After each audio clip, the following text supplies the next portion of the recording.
करायचं स्मरण.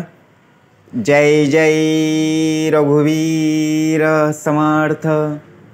श्री समर्थ कृपेने एक सुंदर असा बोध, एक सुंदर असं श्रवण आपल्याला प्राप्त झालेलं आहे.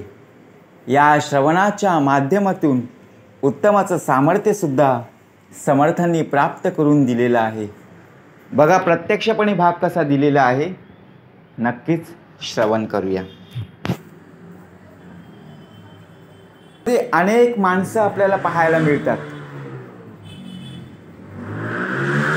परंतु माणसं ओळखायची कशी,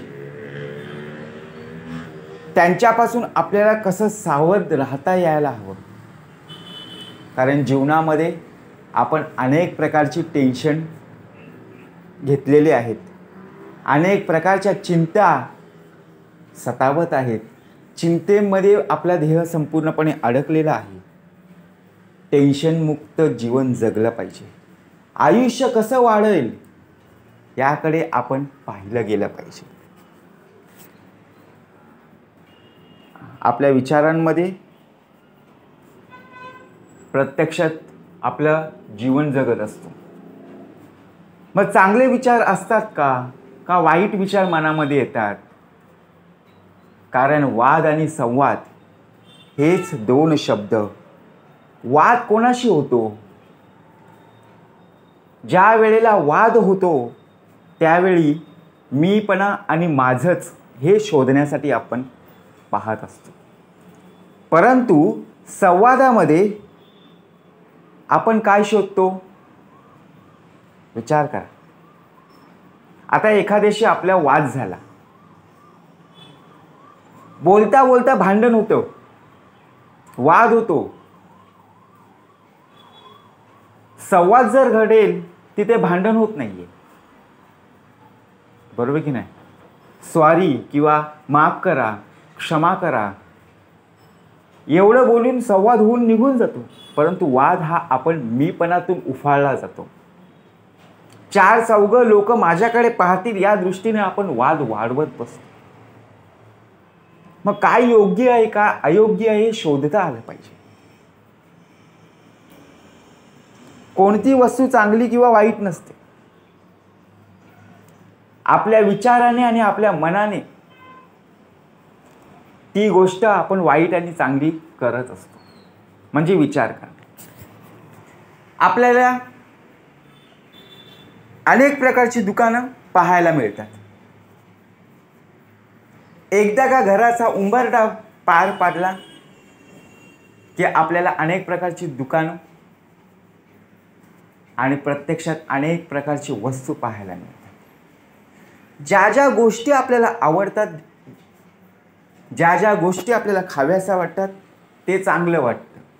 परंतु जी आपल्याला वस्तू आवडत नाही ती आपण काय करतो? बघा, विचार करा.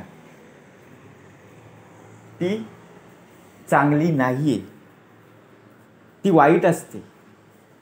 म्हणजे आपल्याला आवडणाऱ्या चांगल्या आणि आपल्याला न आवडणाऱ्या वाईट असतात. आता एक समर्थाने उत्तम असा भाग दिलेला. बाजारामध्ये ज्या वेळेला आपण जातो, कारल्याची भाजी, कारलं आपल्याला पाहायला मिळतं, परंतु कारल्याची चवच ही कडू असते. आता तीच भाजी आपल्याला आवडत नाही. मग आपण काय म्हणणार? ही भाजी मला आवडत नाहीये. परंतु तीच भाजी आपल्या शरीरासाठी बघा फायदेशीर आहे, लाभदायक आहे. मग आपले विचारच त्या प्रत्येक वस्तूला, प्रत्येक गोष्टीला आकार उकार रूप देत असतात. म्हणून कुठलीही वस्तू चांगली किंवा वाईट नसते हो. आपल्या मनाचा भाव आहे, बरोबर की नाही? मनाला जे पटेल ते आपण करतो.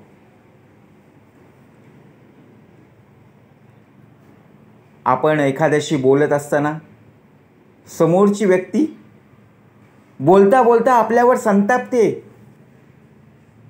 बोलता बोलता रागावते आणि आपण विचार करतो, अरे ही व्यक्ती माझ्यावर का रागावते. परंतु जे तोंडावर राग व्यक्त करतात तीच व्यक्ती आयुष्यात उत्तमतेने जगत असतात. त्यांच्या मनात काही नसते. परंतु तोंडावर न बोलणारी माणसं, त्यांच्या मनामध्ये काय चालू आहे हे आपल्याला ओळखता येत नाही. तोंडावर एक, बघा प्रत्यक्षपणे भाग कसा असतो. तोंडावर एक बोलतात आणि आपली पाठ वळली की प्रत्यक्षात बघा. म्हणून तसं व्हायला नको ना. समर्थ म्हणाले, जयाचा भाव वाढत द्यायचा. कुणाच्या अंतःकरणाला लागेल धक्का ऐसी वर्तणूक करू नका आणि कुणालाही बोलू नका. म्हणून माणसं ओळखायला शिकलं पाहिजे.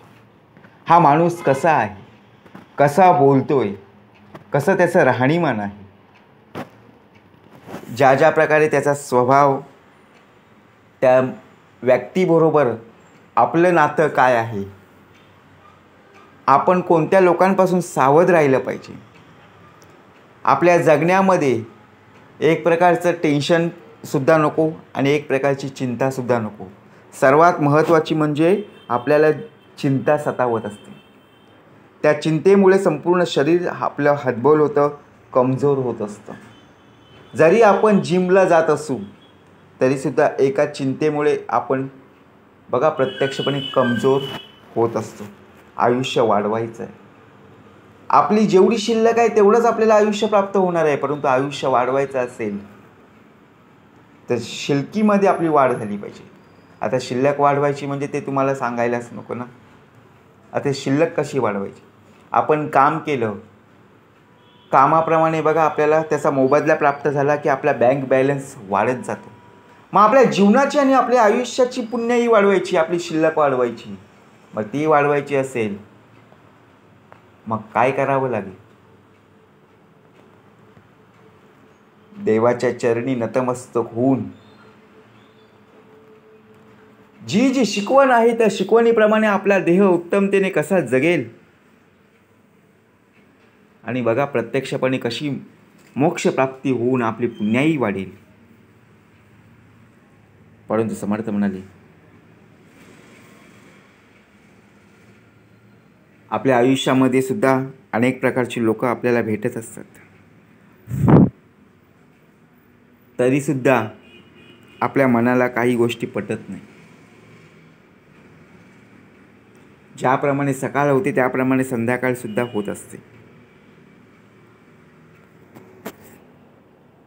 आपण बघा आपल्यासोबत असणारी व्यक्ती जर आपल्या पुढे निघून गेली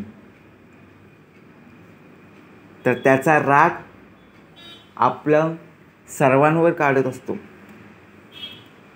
पण ती व्यक्ती आपल्या पुढे का निघून गेली याचा विचार आपल्याला करता यायला हवा.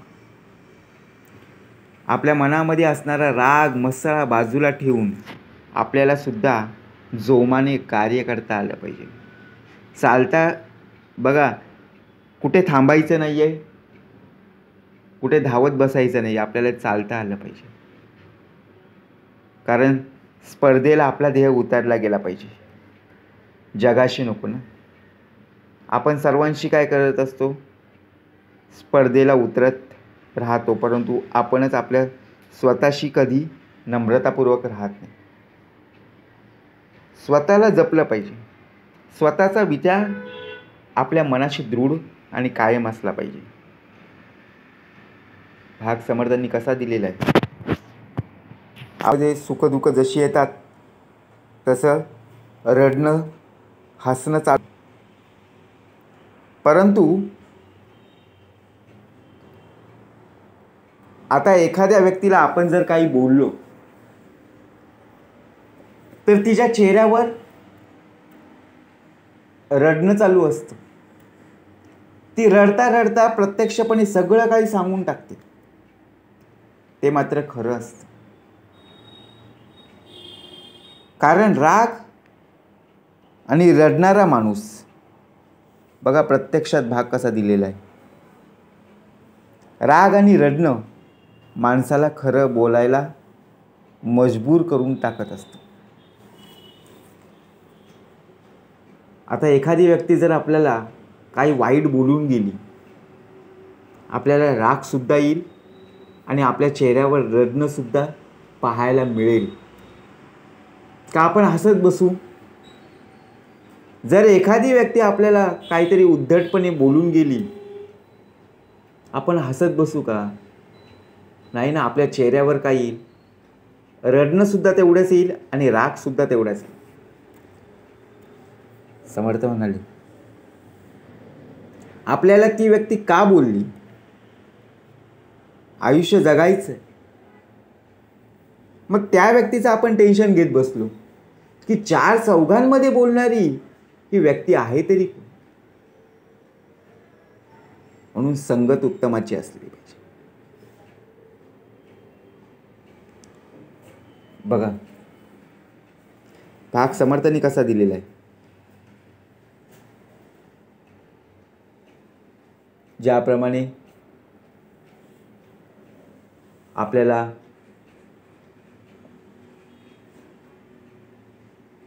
हा दशेंद्रियाचा नरदेह प्राप्त झालेला आहे. 5 ज्ञानेंद्रिये आणि 5 कर्मेंद्रिये.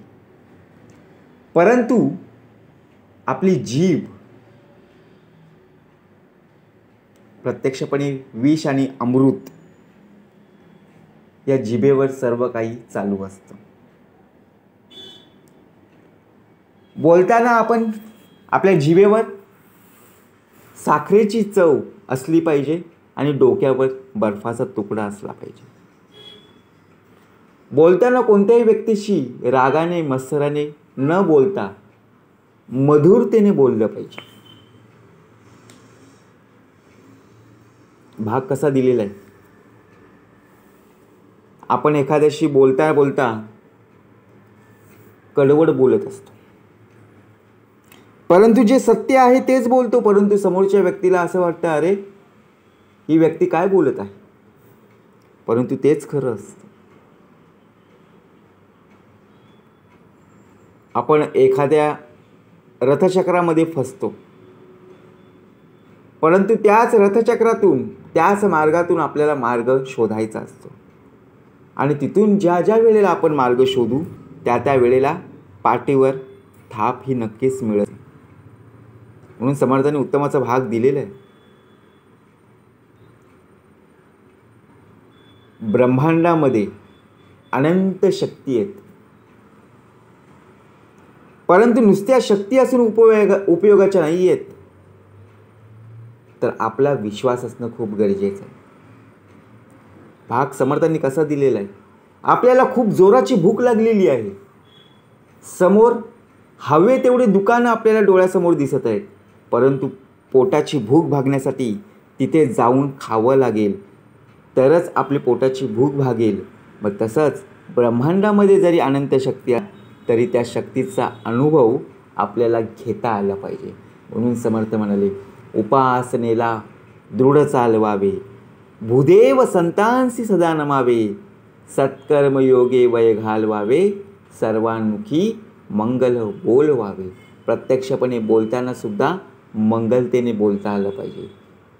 उपासना कायम असली पाहिजे. उपासना जर उत्तमाची असेल तर उपासनेचा भला मोठा आश्रय. सामर्थ्य जर प्राप्त करून घ्यायचं असेल तर उपासने विना निराश्रयो, उदंड केले तरी जयो प्राप्त नाही. जय जय रघुवीर समर्थ.